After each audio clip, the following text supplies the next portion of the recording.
session of writers, etc. And today we have with us Madame Florence Noiville, who will be in conversation with Mr. Naveen Kishore. In 1994, Florence Noiville started working as a journalist and literary critic for the French newspaper Le Monde. She is now the foreign fiction editor at the book section Le Monde des Livres.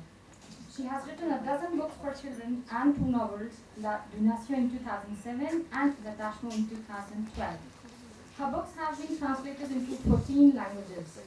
She has also hosted a literary show, Le Monde des Livres, on French television channel LCI.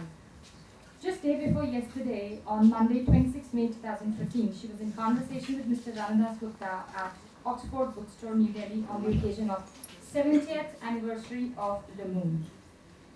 Mr. Naveen Kishore, who's publisher at Seagull Books, is also a photographer and lighting designer. Seagull Books begins in Kolkata in 1982. From an Indian publishing house for theatre and other arts, it has expanded to include translations of world literature. Ladies and gentlemen, please put your hands together for our guest. Thank you. Thank you. Hello, everybody. I'd like to set the scene with a quote from Florence's book, Literary Miniatures, which is a set of portraits of wonderful people, authors, writers from all the world. And I won't say which author, but she walked into his parlor one day and he asked her this question: do you have a plan, or should we just start chit-chatting? For a conversation to be fresh, it needs to be vulnerable. Vulnerability between the conversationalists, their audience, and most importantly with the content, the issues, the thoughts, emotions that must unravel during the course of such a conversation. This needs courage. No safety nets or preparation other than one's own life and writing. Attachment between 2 people, lovers, siblings, parent and child, mothers and daughters, sons and fathers, daughters with fathers, mothers with their sons when alive, when either one of the concerned parties is dead. Attachment that unveils itself over years of seeming and disparate, even desperate emotional, warm and cold interaction between the ones practicing, knowingly or unknowingly, this highly performative act of loving. A loving that creates the space for attachment in the first place. And its opposite, detachment, one that need not be a negative emotion at all. I speak of a more calmer and ascetic interpretation of the word detached. The detachment that allows attachment to breed. Breed, a word that is so easily a substitute for breathe. And yes, breathing is at the core of what is being practiced here, between equals. And that's where detachment comes in. You're equal despite the hierarchy of age, relationship, circumstance, economic reality between 2 people. In other words, you need to detach the labels, step into the flux that you call your life, and learn to attach unconditionally. Simply put, the loving you seek in any relationship needs to arrive from a space of equality. As a mother, for example, do not assume, demand, expect more and more evidence, sign, affirmation of the attachment you know must exist with your daughter. Sometimes, instead of waiting for this gift of this attached, detached space in any relationship, you may consider simply indulging yourself in buying it like a gift for yourself. Don't wait for it to be given to you. Look for it in your regular forays into the mall. What else is modern existence about anyway? Recognize it in your seeking. Pay the price, but get it. Now read the instructions. Practice. Acquire like any other life skill. Portraiture. Artists that draw, paint, sculpt what they see as yourself. Your portrait, or their own, the self-portrait. They have to learn to arrive at an exalted state of detached attachment. with their subjects, one in which anything and everything is possible, therefore vulnerable, a step away from nurturing, and therefore near enough to attempt to capture an artistic grace that allows the portrait to be created to be as much an image of the person being shown as it is a rendering of your sense, your reading, your interpretation of the person's not always visible persona. This is very true of photography too. The word take and capture come to the fore. Sure, we take pictures and we attempt to capture something special about the subject of our attention. But it is also an act of attachment, a loving one that caresses the person out of what may just be a great image and lets it breathe for you and me to see, and find our own echoes in the image. Like waking up with a person you spent a lifetime with and seeing them afresh. Like an idea that remained under the surface so long that it had nowhere else to go but up, and burst into your consciousness, allowing you that detached, attached moment of grace, clarity. You have just taken or captured a singular and particular core of the person whose portrait you're making. Conversations, like portraits, must rely upon all of these attributes in any engagement with the meaningful, simultaneously.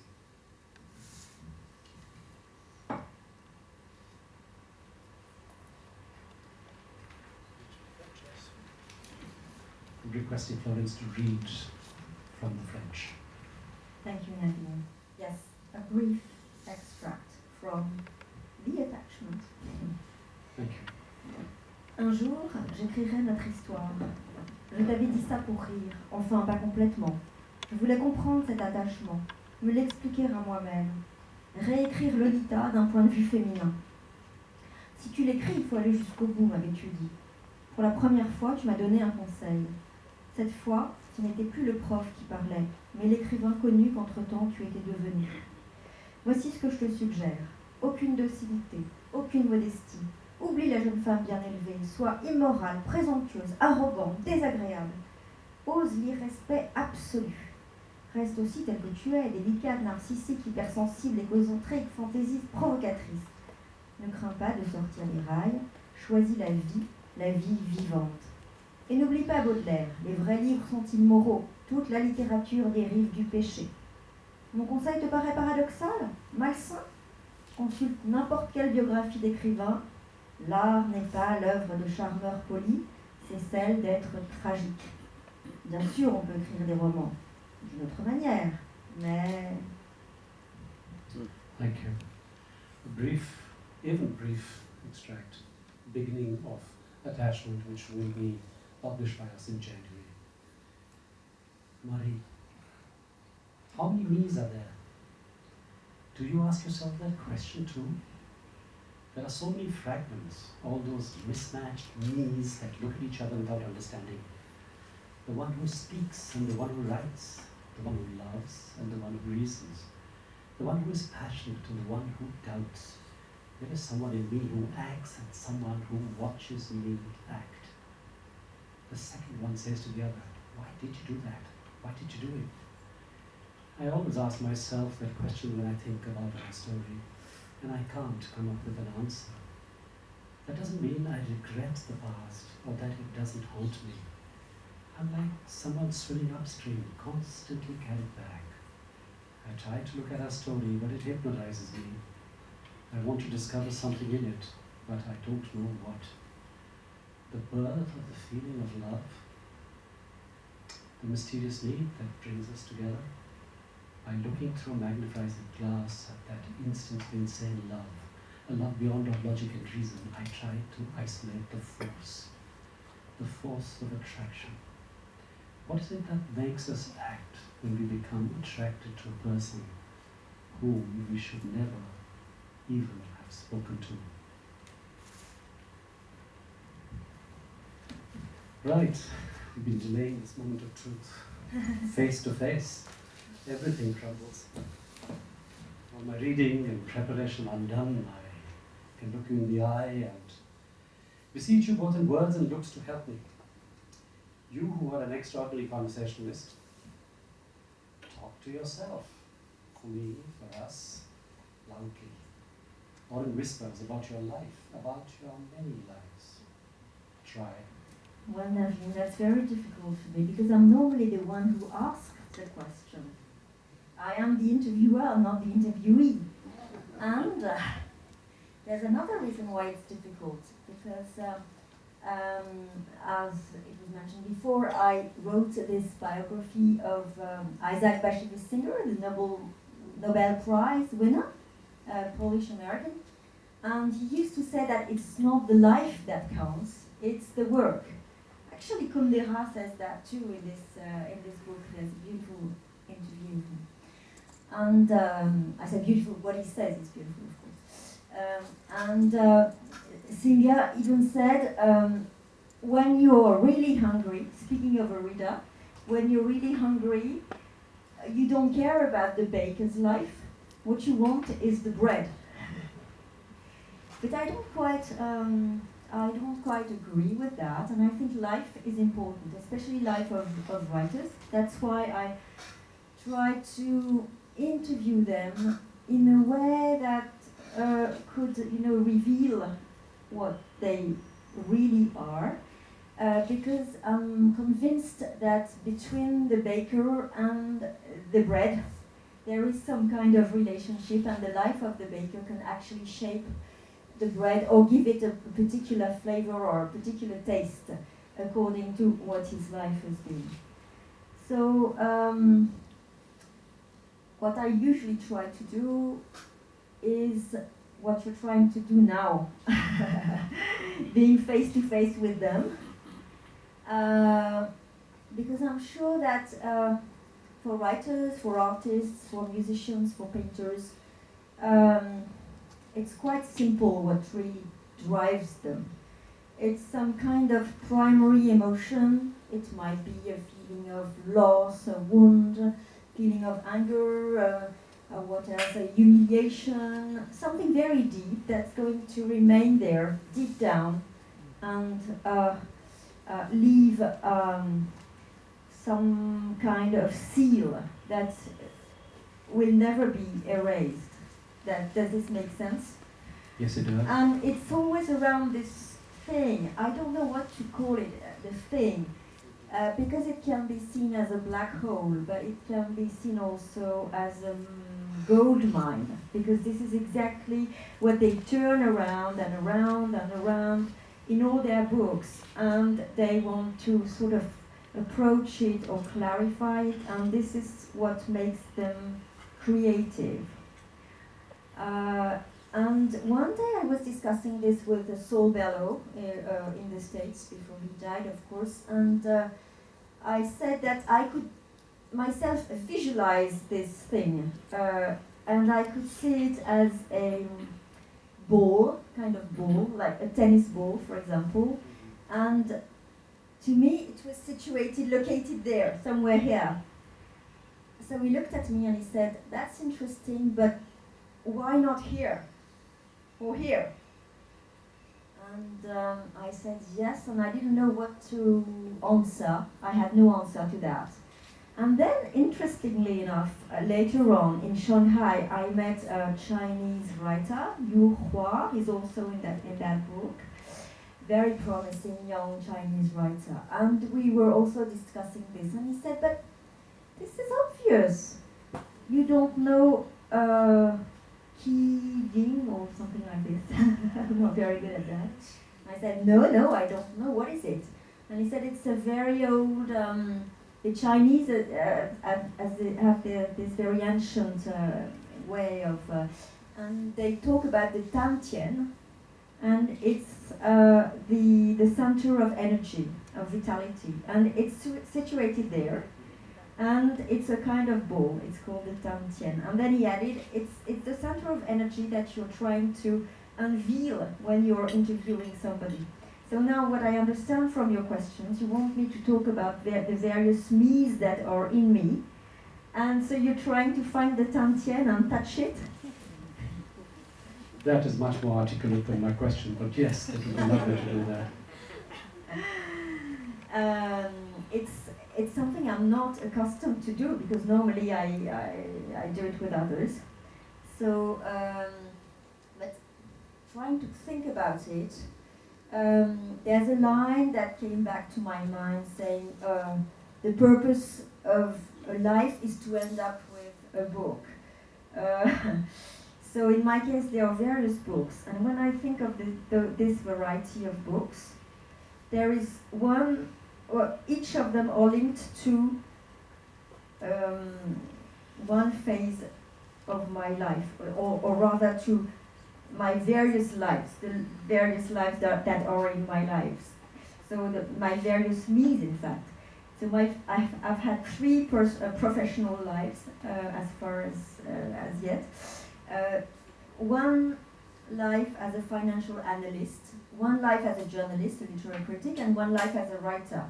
And when I try to think of what unites them all, and what is the common, what link there is between the three of them, maybe it's just words. And I was thinking of this.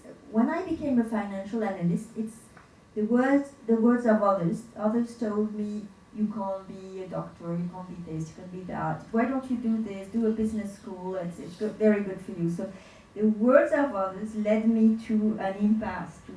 They put me on a bad path. So at some point I sort of wanted to react against it, and I said to myself, what do I really want to do? And I wanted to do something in culture and literature.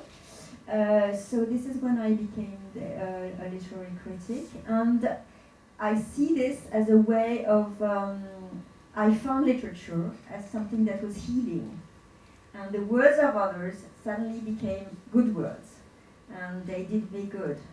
And the third phase is I wanted to produce my own words. So in a way, it's a long path to in this relationship with words, which results in finding who you really are. You know, I know it's a very old Greek and Latin noskete, know yourself. So I'm trying to. I'm seeing this whole path as a way to approach this Tantien, or this ball that I was mentioning earlier. But I'm only in the middle of the path. There's still way to cover. Well, it's a kind of ongoing, continuous, parallel process, all these various lives. Sometimes you live one, sometimes you live the other, sometimes you live them all together. And, we have to arrive at our questions skating on very thin ice. And what else is there but the fragile, all-sinking layer between what we call the autobiographical and what we call fiction that one creates of our own lives. So tell me, what do little girls dream of? Do you, Florence, remember her dreams? The girl you left behind years ago? The girl your mother knew before you did? I'm afraid it won't be very funny. They were not dreams, they were nightmares. Okay. And this is precisely, the wound that I was mentioning at the very beginning.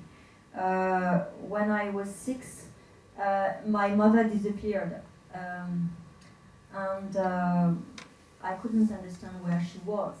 So I asked my father, the rest of the family, and they would say, well, she is traveling, or she'll come back soon, and so that was horrible because I didn't know what was going on. And later I discovered that she had bipolar disease, and she was regularly sent to psychiatric hospital. And of course this is, when you have bipolar disease, it's not like when you have a broken leg. You don't say it, it's a kind of taboo. So especially in our old conventional bourgeois family, this was completely unsaid, untold, and there was a huge mystery on it. But the fact that she could be there and suddenly disappear, that happened all of a sudden. Before this, before I was 6, life was very easy. We used to live in the Loire Valley, in a chateau near big house, big mansion, near a river with huge land around it. So it was really a paradise, golden phase of my life. And then suddenly there was this, everything collapsed. So in this book, in The Gift, which we will talk about later, I'm trying to analyze this primary, very painful emotion, which results in the fact that you were living in a paradise, and suddenly this paradise is lost, and how it will shape your life forever, because you will get the sensation all your life, and this is something you will never erase, that when something happy happens, you can't be too happy, because you somehow know or feel or have the intuition that it will be broken or lost, or it will be good, or it will disappear. So it's awful, because in fact you are not yourself bipolar, you are not ill, you're not sick, your brain is okay, but it's been shaped, the way you look at the world has been shaped forever by somebody else's disease. In a way, it's as if you were a prisoner of the mother's brain. And this is what I'm trying to describe in this book, The Gift. Yes. Thank you. Just because you brought up this image of the wound,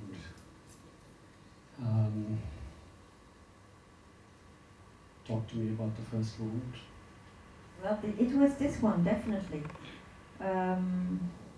Because when she came back from hospital, then she'd had plenty of medicines, and she was not the same. And this woman, it's completely impossible to understand when you have not been through this, or somebody of your family who is close to you has not been through this, so you're not familiar.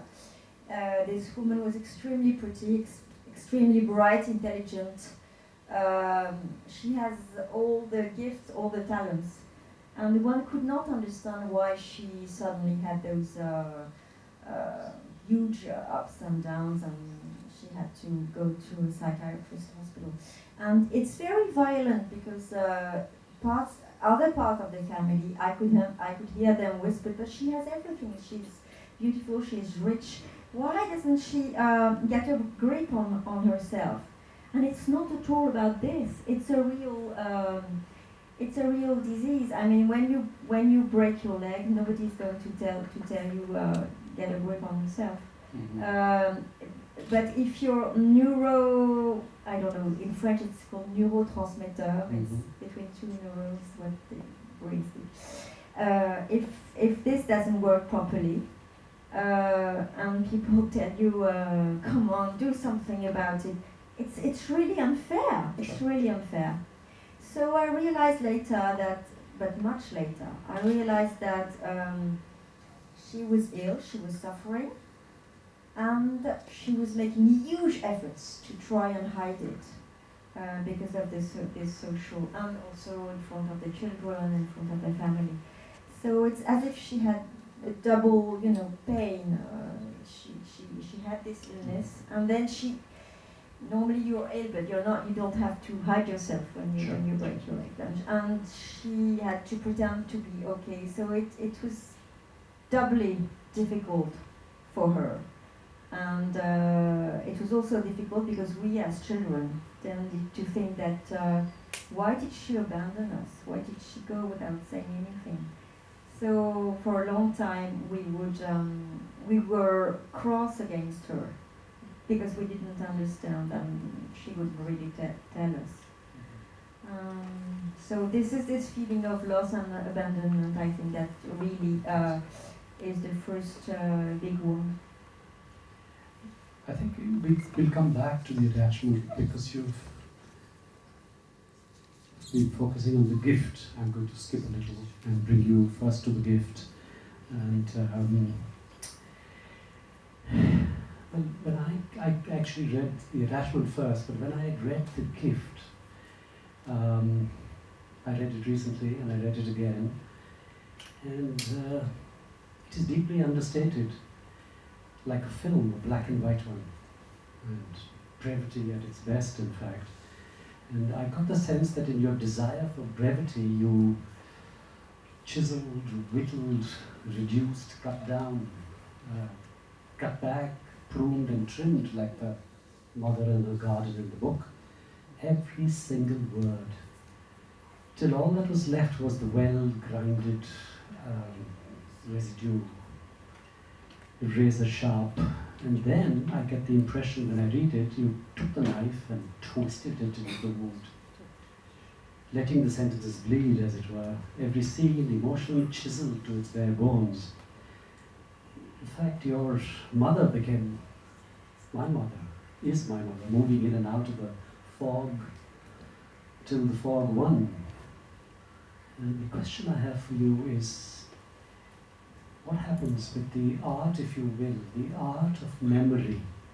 How does one free the event of one's life from the clutches of this very possessive memory and turn it into a kind of literature that resonates with so many people? Quote on memory, which I wanted to read. It's in the book, but where is it? Okay, it's probably.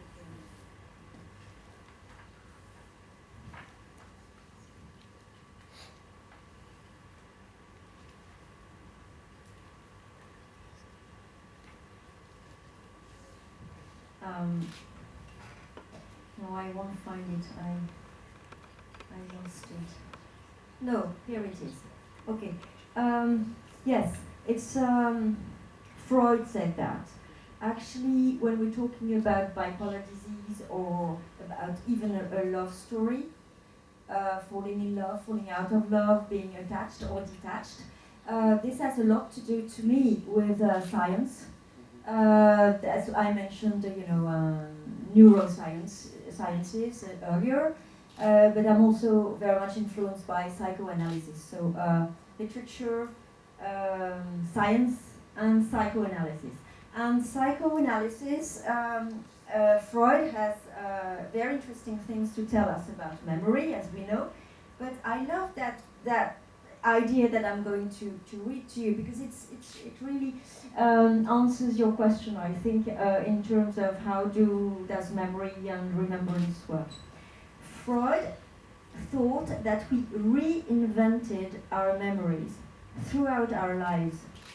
Neuroscience confirms that intuition. What we remember is not the original memory, but the one that it was the last time we thought about it. Should I repeat this? What we remember is not the original memory, but the one that it was the last time we thought about it. Memory is an act of the imagination. We recreate the past to better dream of the future. That's very beautiful. I think it might be interesting to read these short, chiseled, bare-boned texts from the book. They're very short because I think brevity is important. In terms of aesthetic,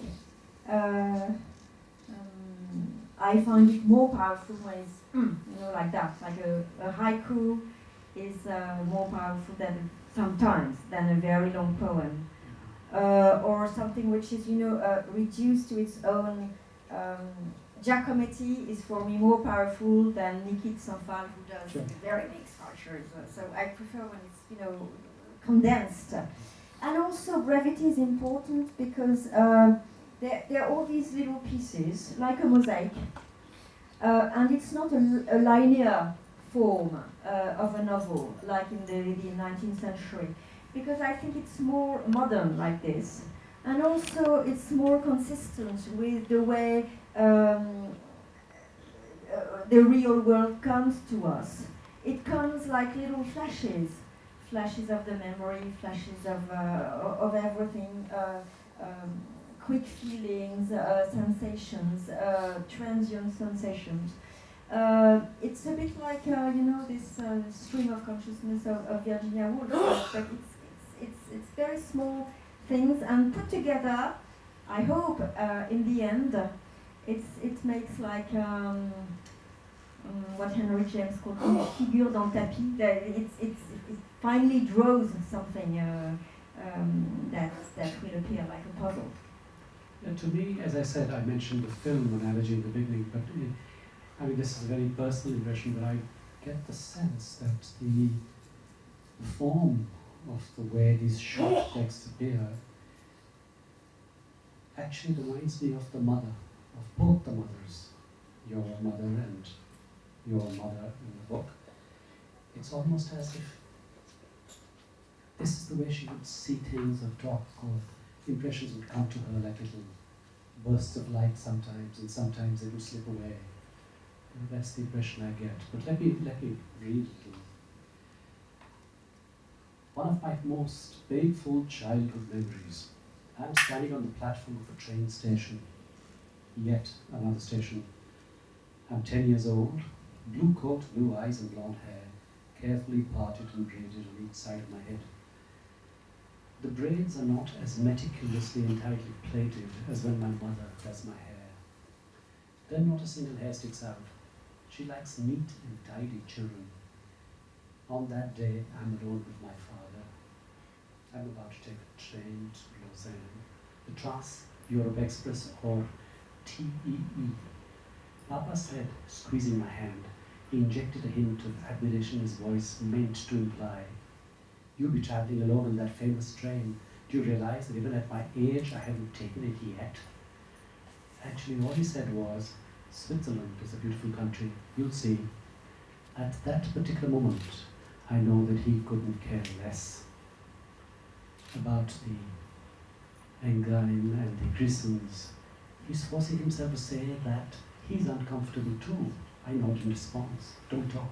Don't burst into tears. Don't show how frightened you are. Don't betray your feelings. Subsequently, I understood that above all, I was struggling not to let him down. Once again, Mama was in the middle of an acute nervous breakdown. Depression, manic depressive, bipolar, psychosis, psychiatric clinic. These words were never uttered at home, but children knew everything. During a previous episode in which my mother had to be rushed to the hospital, my grandmother had looked after my sister and me. Images came back to me from that location, or rather from that vacant state. I'm with her, my grandmother, in the rows of gooseberry bushes at the far end of the garden. The gooseberries offer themselves up to us with their thickly pearly skin and tiny shaggy bristles. Their colours are very subtle, like a necklace of fine pearls, ranging from creamy white to delicate pink. There are also the big crimson berries that turn into a puree when you bite into them. Trying to sound as innocent as possible, I say to my grandmother, do you think Mama's going to die? She wipes away a tear very discreetly. I know my mother isn't going to die. I just want someone to talk to me. Freud tells the story of a child who is forced to stay in the dark. I've forgotten the circumstance. No doubt he's been punished and locked inside a closet. The child wants someone to talk to him. That won't change anything. The adult replies, you would still be in the dark, the child. There's more light in the dark when someone talks to you. And one more extract, which is much later in the book, which for me is very beautiful. It's the garden. And you could talk about it in a bit. We went home to the house with my mother. I took what is called a look around the garden. It is one of her greatest pleasures to survey this haven of harmony, which is a little like her floral bastion against anxiety and ugliness. She never walks around it without pruning shears or a weeding hoe, cutting a withered flower or weed here or uprooting growth of undesirable hop clover there. She says, this hop clover, if you don't remove it, it's like here you see these shoots sprouting up again, green and thick, the plant was half dead. In gardens, as in life, there are dominant species and species that are prepared to wither away easily. Wouldn't you know, as if on purpose, it's always the rarest, most sophisticated ones that are the least sturdy. If I don't take care of this bank, the big yellow daisies will eventually eliminate the irises, while over here, the rudbeckias are invading everything. To talk about the garden, she has her words. To manure, hoe, prune, aspire, take a cutting, bed, repo, pola, compost, layer, and always many stories. Every day she takes a look around, like a pianist practices scales. It may be an exercise in serenity. There is a certain indefinable sacred quality about this garden. Plants bear human traces. She has such tenderness for the jasmine brought back from Greece, the irises and her grandmother's, agapanthuses, which she introduces to me as if they were her old acquaintances. She's right, she's giving me an image that is almost too beautiful. I tell myself this flower must embody a particular hardy and persistent form of attachment in order to survive through generations and keep multiplying. But what fascinates me most is the part we don't see. Above ground there are the blue umbels bursting with oblong leaves that droop down with the grace of sprayed water. But underground, the mysterious, famous rhizomes hide. They have nothing in common with the hierarchical system of roots. You must cut with a spade so the other flowers can find room for themselves, she says. Obviously, I like this image. Love and suffocation, the link between the dead and the living, the beauty of a flower undermined by invisible force. I mean, in some ways, this preoccupation with her garden is an image that sort of permeates through the book. I'd like to sort of, you've talked about your mother, in fact you've talked about both the mothers. I would like to bring you back to the other book, the one that we are, two sort of logical and illogical ways of attraction. Always the sort of lack of the logic in matters of the heart. A kind of, sometimes it becomes a situation of power, and one that exploits the attachment perhaps of a younger being for an older one. So I was trying to understand this business of normality, because the book is, I will read that extract too later, but the sense that what is normal, an older person, an older man in love with this very young girl, and her relationship with her daughters when she's much older. Could you tell us a little about the normal and the abnormal in relationships and attachments? Yes, it's interesting because in fact when I was listening to you, normal and abnormal, it's also a theme of the gift. So it really runs through everything I do. And in the case of this bipolar mother, just a last word about that. Yeah, please. I wouldn't like people to think that it's a very dark book because, of course, when you say it reminds you of a film, it's, I mentioned Bergman's film Autumn Sonata. Is that the title in English? Yeah. Yes. So it's a bit in that mood, and you read extracts of related to painful memories. So all this could seem quite gloomy and dark, but I think it's very important to say that in the end, the narrator, she discovers that this particular abnormal state of mind, this abnormal brain, this bipolarity, is also can also be something precious. And there is a list of great bipolar people throughout history, ranging from Anderson to, I think, Churchill and Gauguin, and, well, painters, politicians, musicians. So she understands that it can also be a source of creativity. It can also be something positive, provided you reconcile yourself with the fact of having it inside you, and if you accept to live with it, it can be turned into something positive. That's why it's called the gift.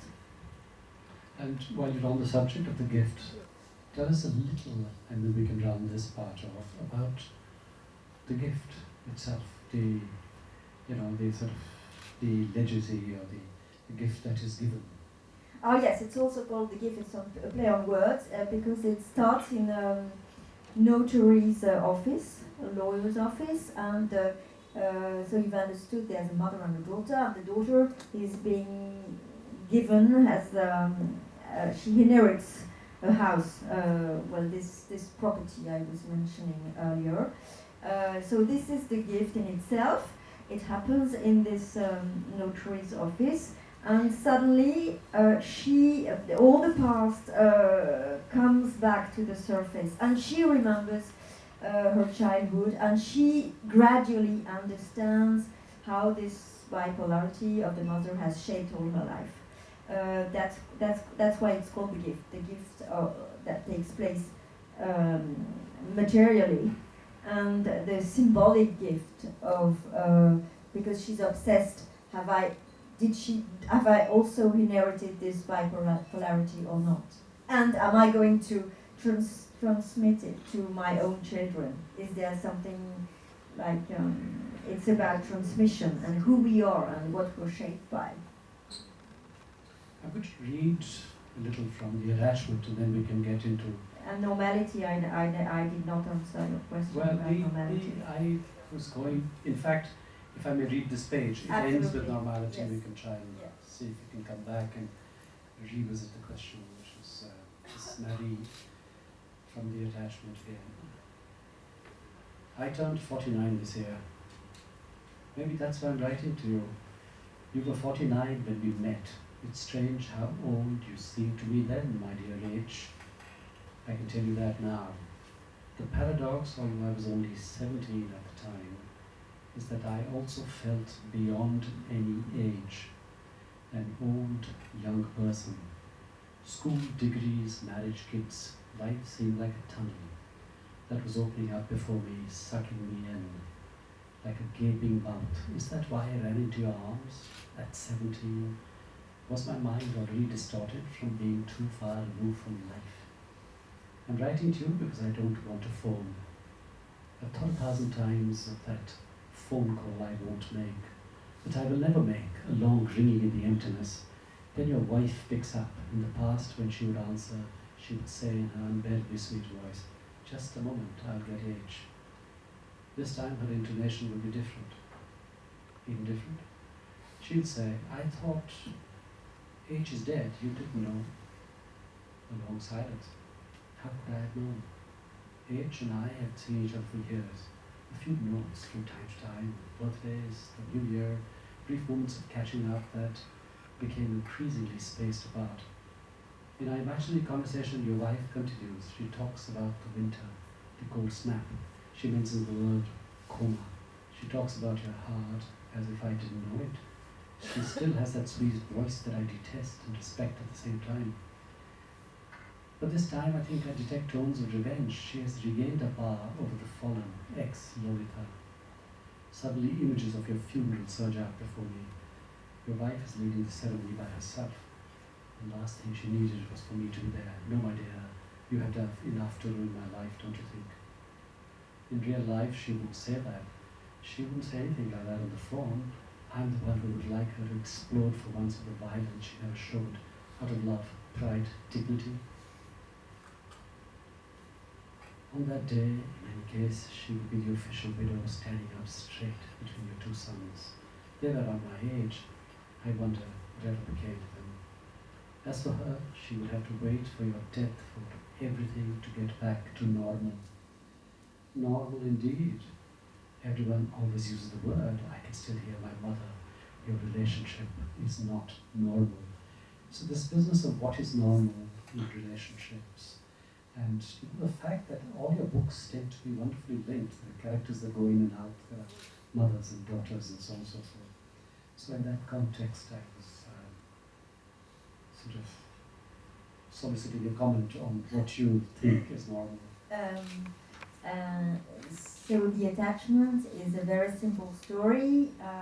Marie is a student in high school. She's 17 and she falls madly in love with her literature teacher.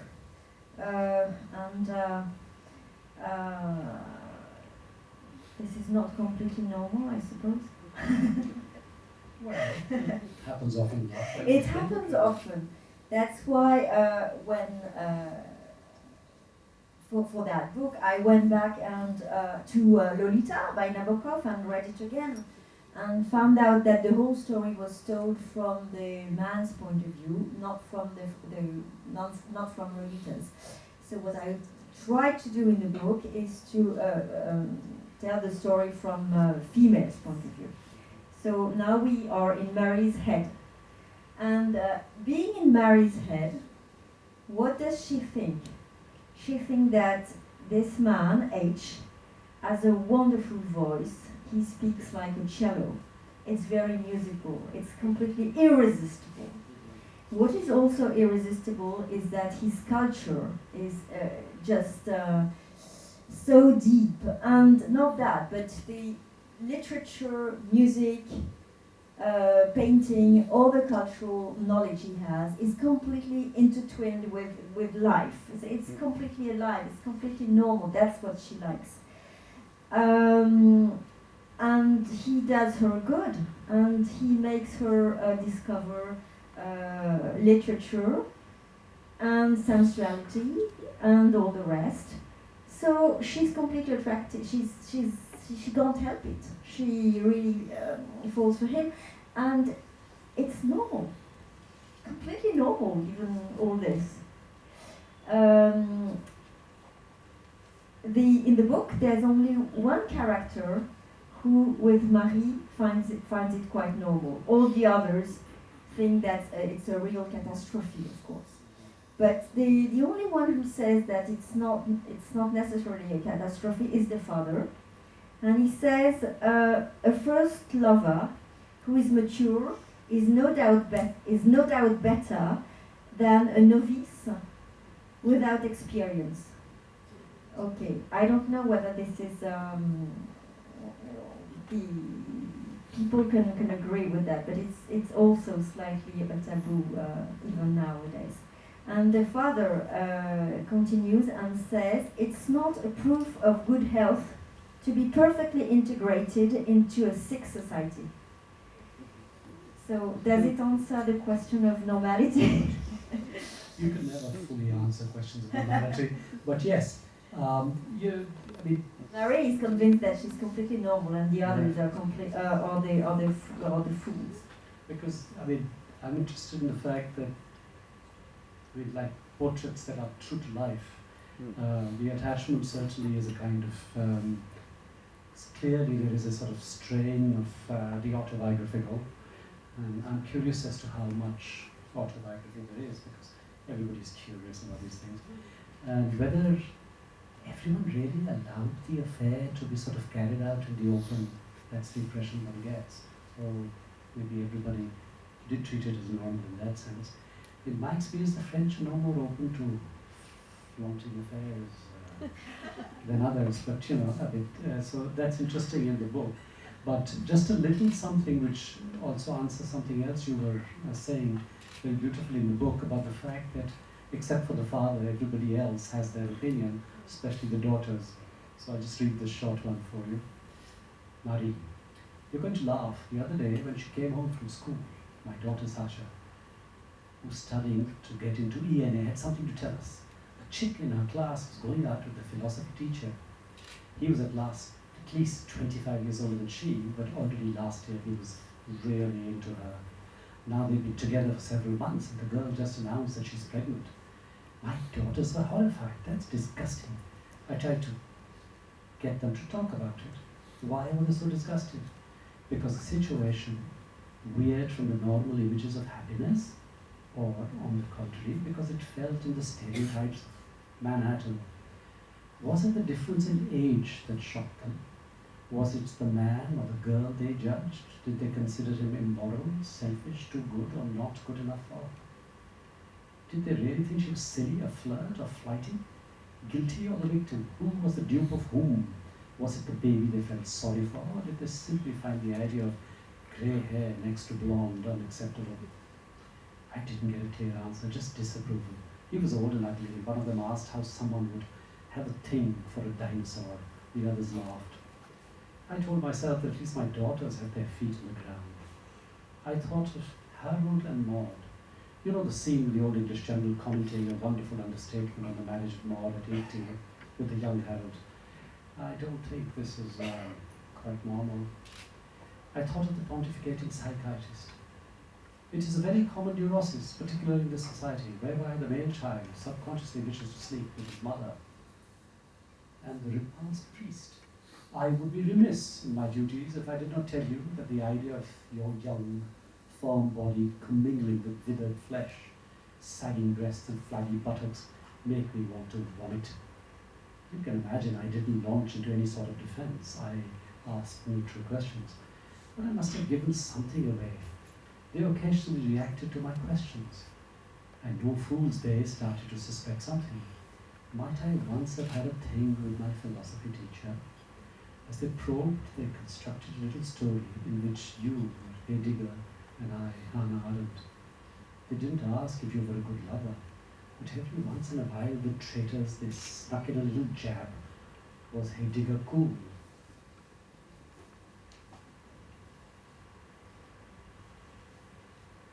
It really happened that, in fact, this episode.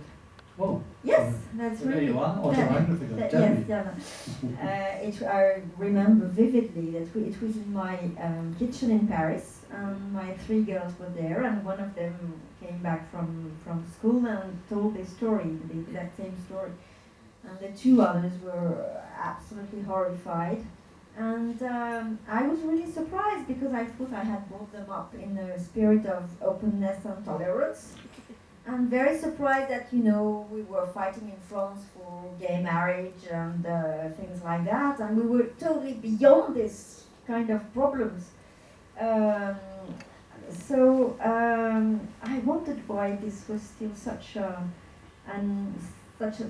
awful thing in their mind, and this was the starting point. The question that one of them asked, in fact, is she actually said something like, "I wonder what can."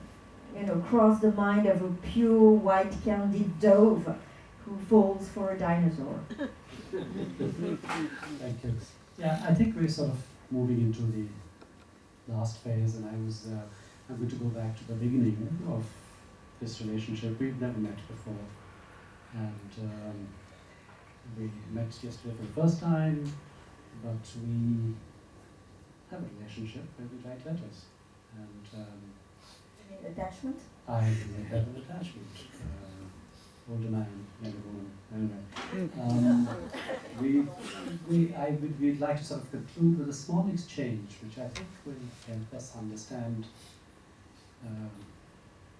the nature of writing in a certain honest, no holds barred way, something I'm personally preoccupied with. And the whole idea was also about preparation, which is that I was interested that we would get to know each other a little bit through perhaps our writing.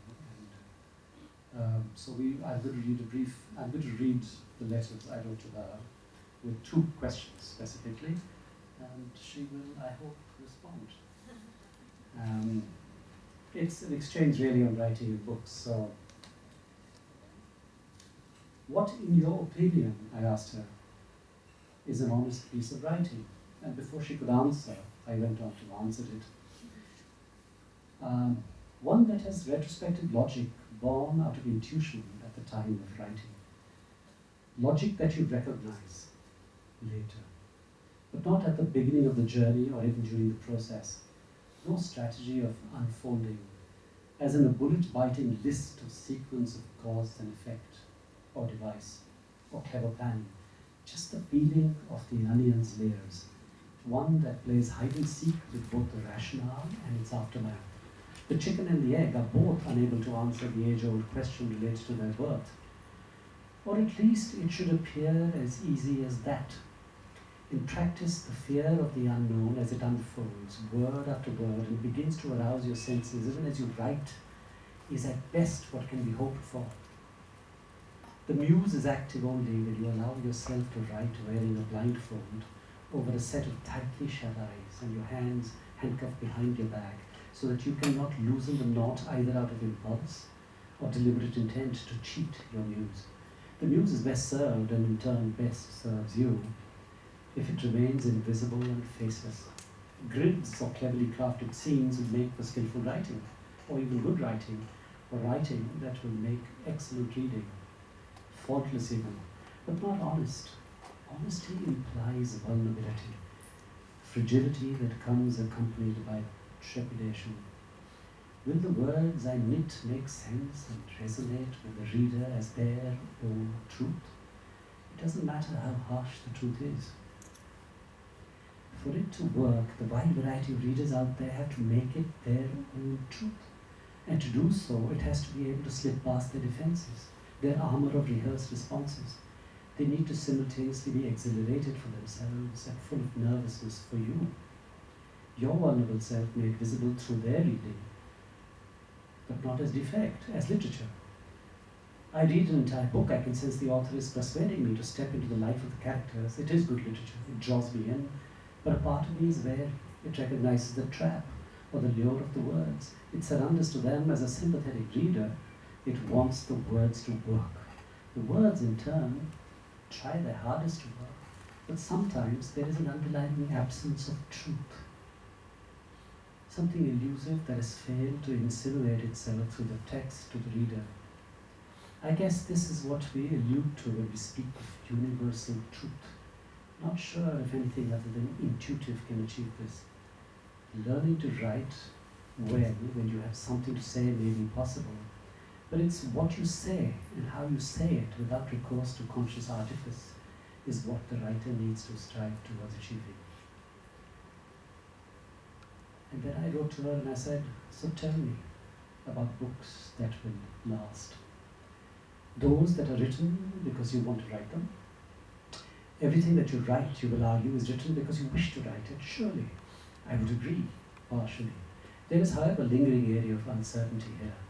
Often what you write may be influenced by an external need, or circumstance, or event, or a felt need to respond to an issue in the public sphere that needs intervention from you, needs an articulation that you are capable of providing, as are many others. Of course, this is obvious. Yet there is a doubt. I'm talking of the books that are not quite in your control in the manner described above. Books that came into existence because you sit down with a degree of purpose and finality to write. Sometimes with a restlessness that verges on the edge of the uncharted. You don't know how it will happen. To write what bubbles upwards and outwards onto paper, almost as an intuitive, reflexive impulse. An act whose only pre-planned intent was to write, not what to say. Like vomit, expelled with force. Yesterday's thought that lay unsettled, undigested, perhaps you swallowed it too soon, or it was rancid, who knows? All we need to know, dear author, is that what you write is something we want to return to, again and again. Then again, there is always this. The words in the book, once bound together by the will of the author, had come loose, and slipped off the pages, rolled over on their sides, in an effort to arrest the slide, fallen into that no man's land between the gutter and the spine of the book, their arms and elbows bruised, legs dangling, their bodies aching, eyes tightly shut, out of breath, terrified of the steep fall. They had helplessly clung to the headband for as long as they could. A losing battle. Now the silverfish roam the once inhabited pages. Florence's response. I have been thinking about the questions you asked. On the contrary, it has maturated, marinated. It's a very tough one, but it may well be the only one. You're right. Now it's not only the writer, but also the critic who is speaking. So, what makes a book last? would be very pretentious to say, here is the recipe. Some writers themselves prove to be wrong about which of their books will last, or what genre. La Fontaine, the 17th century famous fable writer, was convinced that his fables were marginal and he would remain in the history of literature for his plays. Nowadays, who knows La Fontaine's plays?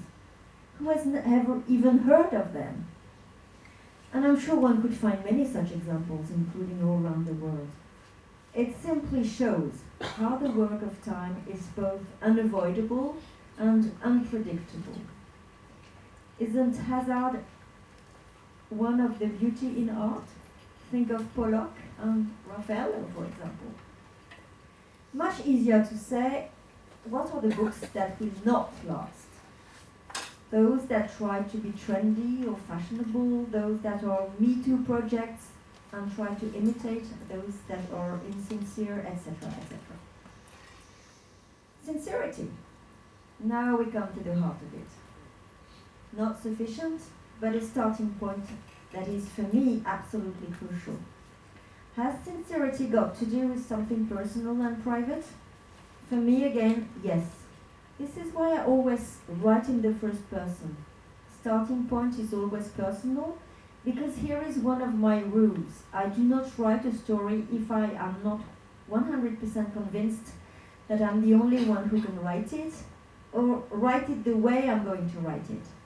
After all, myself is one of the few subjects I really have an expertise on. And we're talking about deep sincerity, as if I was going out naked. I show everything. What's the point otherwise? People tell me, you write courageous books? No, I just could not write them in any other way. So again, the writer not very lucid about what he or she does. Opacity. At the root of my writing, opacity. Mystery. Something I don't understand about a human behavior. In The Gift, I am not bipolar, my mother is, but my life has been shaped as if I was. Can one be the prisoner of someone else's brain? In The Attachment, what is the power that attracts us to people we know we should never get close to? When such a question goes round and round inside my head and lingers, and I can't get rid of it, then I know there is a subject.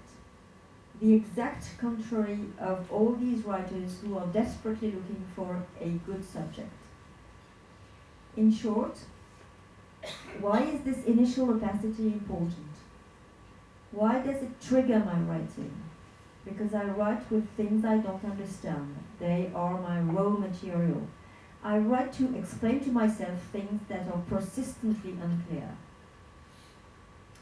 Universality. Now, another key word. I'm not aiming at being universal. It turned out that my two previous novels were. Otherwise, why would they be discussed in Madrid, Dakar, Lahore, and even Thimphu? It's very pretentious what I wrote. Yes. People come to me and say, oh, that's even more pretentious. It's incredible, you tell, no, that's cool. It's incredible, you tell your own story, but it's exactly the story of my sister, or my mother, or my aunt. Then I know the book has achieved something, and I have come to this conclusion that the more a story is unique, and the more it becomes universal. Brevity. My style, an addition of short flashes, with a structure behind, of course, but those flashes reflect the way we perceive things, immediate and transient, and meaningless most of the time, like a patchwork of emotions, feelings, etc. Nothing is given to us with a beginning, a middle, and an end. Life is not like that. No image in the rug. That's why I invented this way of writing. These small pieces of text are getting shorter and shorter in my third novel. Novels in crumbles. That's what I do. Invisibility. In that, I mean the scientific approach. I try to bridge the gap between literature and neurobiology. What's going on in our brain when we are bipolar, when we fall in or out of love, when we're obsessed by something, etc. I meet a lot of great scientists and what they tell is fascinating. Scientific knowledge provides me with new images and metaphors, fresh and stimulating ones, and I find them very poetic in addition. In short, I want to reconcile literature and neurology and write about the stream of unconsciousness. What could be the point of writing another love story in 2014 like Austen or Flaubert? Of course, mixing science and literature in a novel immediately leads the author to the question of freedom. But this is another story. Voilà, mon cher Naveen. A few key words: sincerity, opacity, universality, brevity, invisible. I can of course be more specific on any of them. A combination of these notions is not a recipe for lasting, but it's this combination in which may enter some other ingredients I'm perhaps not myself aware of that make my books mine. And we still have 3 weeks ahead of us before discussing all this. That was 3 weeks ago. Je t'embrasse, Florence. P.S. Of course, not one single answer, rather a combination. Do you say combination or combination? No, combination. Combination. Though combination sounds better. But thank you so much. Let's invent combination. I think we should see if people have questions before that. Does anybody have any questions of Florence? I would just like to congratulate her that we really enjoyed her sincerity, her eloquence, her clarity of thought, the way it was communicated. It really touched my heart. Your feelings, your emotions, I could really relate and connect to them. Thank you. Thank you so much.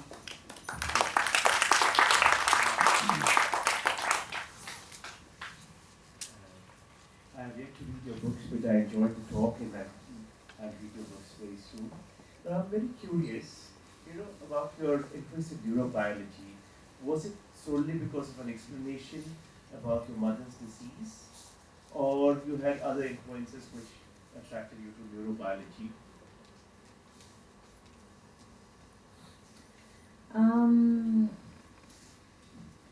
Amazingly enough, I remember now that when I was small, I wanted to become a psychiatrist.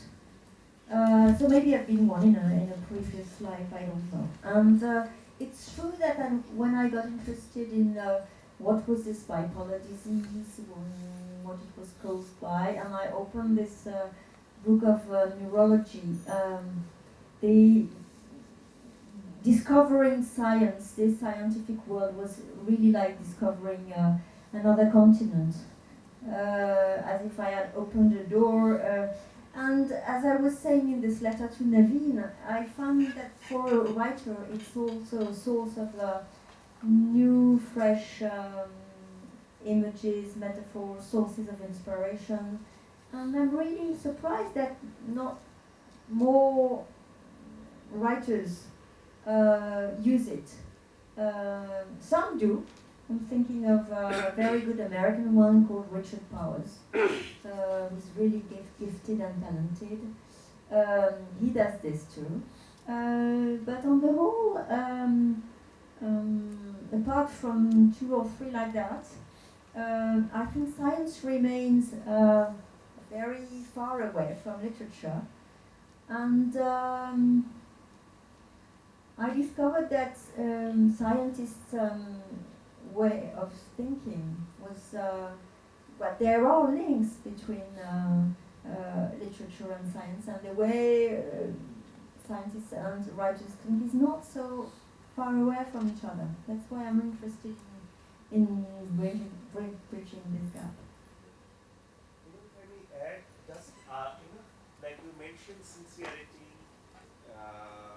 opacity, and mystery. So, do you want to tell us a little bit, does neurobiology and literature,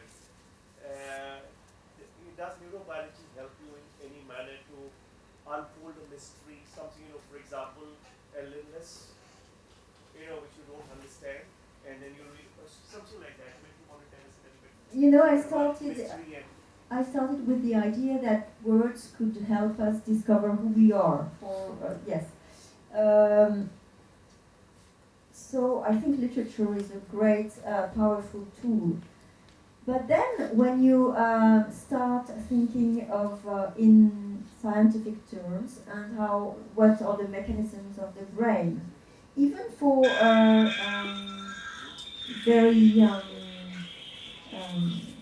common matters or issues like falling in love or falling out of love, this you discover that scientists have they can tell you many fascinating things like which part of the brain is activated or deactivated according to this or that emotion.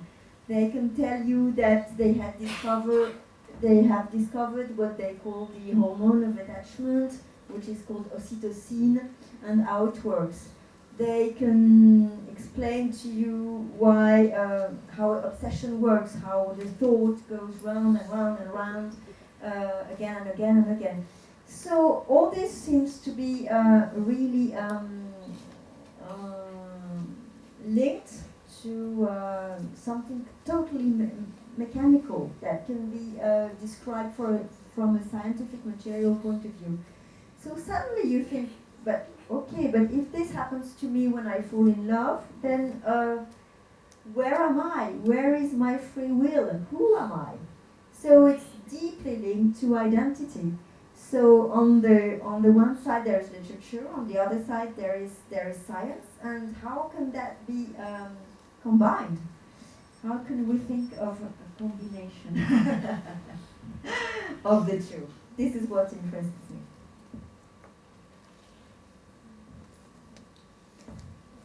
Hi, it was a great conversation. I sort of straddle the two worlds of science and arts. I was trained to be a psychiatrist, and I publish literature. So the scientific community, they kind of say that artists or writers that are creative are kind of mentally ill. That's what the scientists or the psychological community say. The writers or the artists may think that by expressing themselves, they're healing. You know, it's like a sort of sense of healing.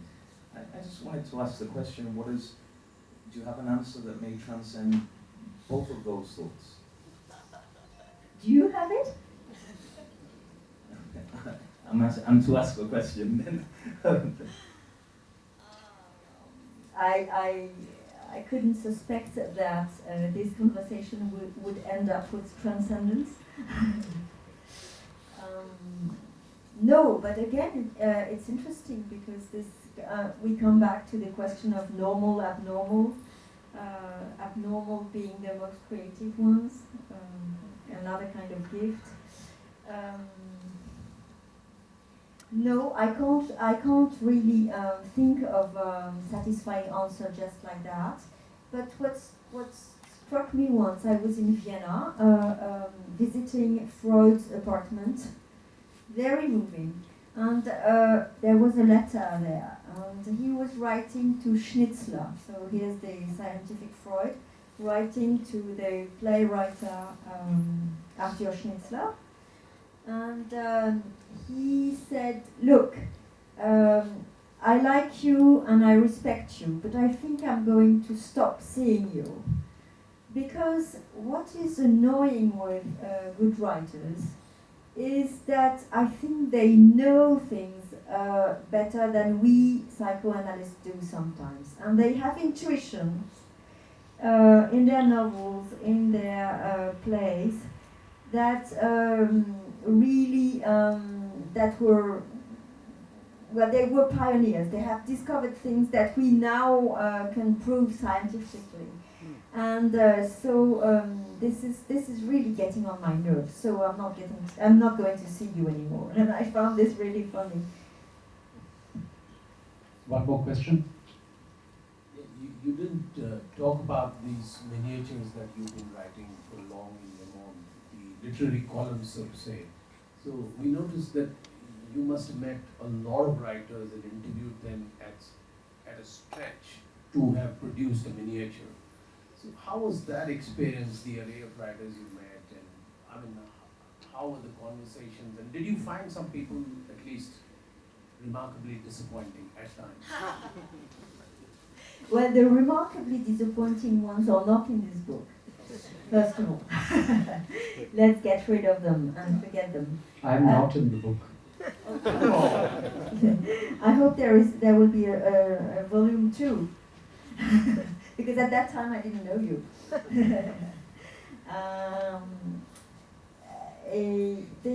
What I discovered is how to get to the Tarantino, the thing I was mentioning at the very beginning. This is what I'm trying to do. I'm trying to create a real, genuine dialogue between them and me. It's difficult. How I can achieve this is, one, very often I have been seeing them several times. It's not their first book, and I follow their work and I admire them. Second, I always want to see them in their own environment, their own house. And I really insist, and I'm very good at that. Even Imre Kertész, the Hungarian Nobel Prize for Literature, he used to see everyone in Berlin in the famous Kempinski Hotel, and I said, "No, Imre, now I want to see you in your study room, and I'm not going to give up." So he said, "Okay." Why? Because they're different. They're different, and their home and their environment say something about them. The objects they have selected, the way their house is decorated, etc. Their study room itself, their desk, etc. This is part of the profile I'm writing. And what else? Yes, because in contrast, if I don't do that, more and more the publishing world is getting so commercial and so business oriented that French publishers, they say, okay, let's tell whoever, Ishiguro, tell him to come to France, and or Le Carré, even better. So there will be a huge demand of interviews. So he'll be there, staying at the plaza, and all the journalists will see him for 30 minutes, and then it's like a factory of an interview after interview. So he doesn't say anything, and my question can't be deep, and so I told them, this doesn't interest me, I don't want to do that. So I'm very stubborn. So, and also, it leads me to traveling a lot, so that's good. And another thing that I discovered during those interviews is that one mustn't be afraid of silences, blanks. At the beginning, I was, but I was also very shy and very. I thought that if there were too long silences, then Naveen, if you were to be the interviewee, you would think. Well, there's Florence Noiville, she doesn't know what question to ask, or she's really shy and silent, and but it's not that, it's not like that at all, because I discovered that your thought is going on, and if I leave a certain amount of silence between us, then you come up with another idea, and it might be the great idea. It also makes me talk, so rather than being silent. Yes, absolutely. And one of the last things I discover is that, and probably one of the most difficult one, you must not arrive with too many assumptions. Let me give you an example. Once I was interviewing Herta Müller, the Romanian-German Nobel writer, and that was also in Berlin, in the Literaturhaus. The problem was that she had completely forgotten our appointment. So she arrived eventually 1 hour late, and she was in a terrible, grumpy mood. And she wouldn't say a thing, and it was really very difficult for me to sort of dig anything out of her. So I was not very happy, and she was not very happy. And we were about to end the conversation, and both of us were bored. And in my last sentence I said, but someone like you have always wanted to become a writer. And then she interrupted me and she said, no, I never said that. I've never wanted to become a writer. So suddenly it opened a whole new horizon, and I said, what do you mean you've never wanted to be a writer? And she says, no, I've always wanted to be a hairdresser. Eh? Herta Müller, yes. So I said, but well then, why didn't you become a hairdresser? And she says, because at that time in Romania, a hair salon was a key place where people would talk a lot and everybody's life was discussed and everything was known. It was a place of crucial strategic interest. So as I was known by the Securitate, the secret services, to be against the regime, they would never let me open a hair salon. And then I suddenly realized, but yes, of course, but your books are full of pair of scissors and blades and razors. So that's not a hazard, that's not chance. Yes. And then we started discussing how she would use those scissors to make her own collage, and it suddenly became very interesting. And the interview really started at the end of the interview, in fact. So that's just a very small example to tell you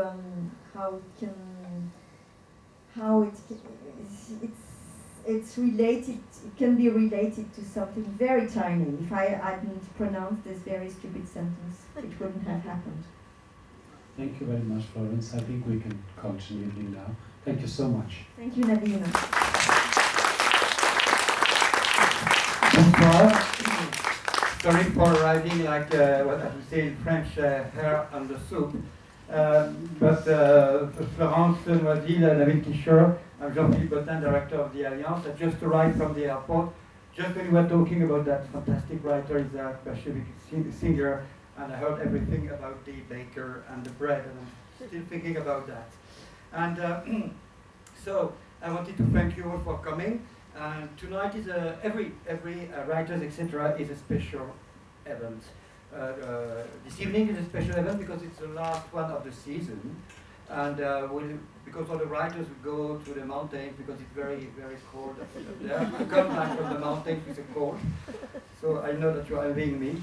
And it's also the last of the cycle because it's the writers, etc. were created 4 years ago by my predecessor, but by Judith Oriol. That's the 31st one, and for her it will be last one. So I wanted to thank you, Judith, thank you also the French Embassy, le Conseil Culturel. But I want you to put your hands together for Judith, and thank you very much.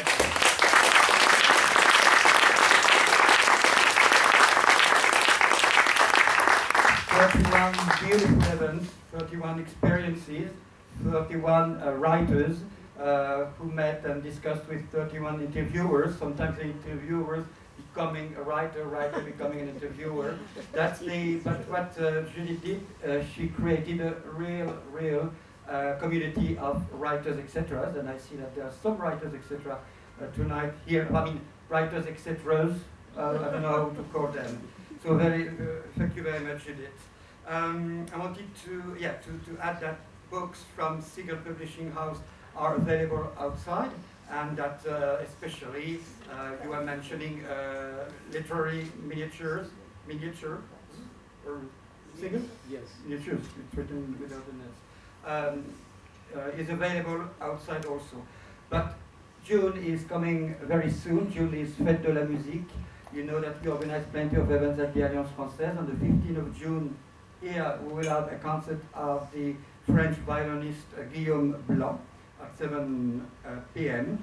On the 21st of June in Oscar's Village will be the great event called Fête de la Musique. Last year we gathered 7,000 people. This year our target audience is 10,000 people. We'll have more than 45 concerts on the same place, Oscar's Village, 2 outdoor concerts, and then in 29 bars you will have a musical extravaganza, and we are proud to call that a musical extravaganza, Fête de la musique. And on the 22nd, because you love dancing, you will flock to Kitty Sue, the most trendy disco in town, in Lalit, to hear Missile, a French female DJ coming from France. Missile is not to be missed. Thank you very much, and thank you, Florence, and thank you.